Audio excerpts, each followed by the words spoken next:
Tanggap tayo ng report. Cebu Governor Gwen Garcia mananatili sa opisina kahit may preventive suspension mula sa Ombudsman. Mula sa Brigada News FM Cebu, Brigada Wendelin Manlangit Carrion. I-brigada mo! Brigada! Live report!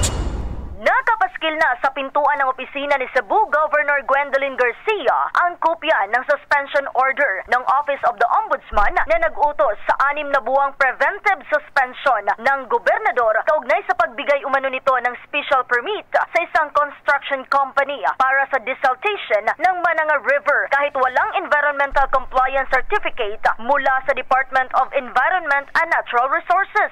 Nagugat ang suspensyon ni Garcia sa kasong inihain ng complainant na si Moises Garcia Di Parini kaugnay sa grave abuse of authority, serious dishonesty, gross negligence, conduct prejudicial to the best interest of the service, and violation of RA 6713.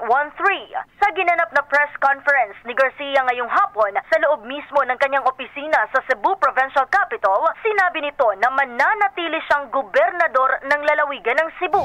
Ayon kay Garcia, ang nasabing suspensyon ay paglabag sa probisyon ng Omnibus Election Code na nagbabawal sa pagsuspende ng mga elected officials sa panahon ng eleksyon na walang permiso mula sa Commission on Election.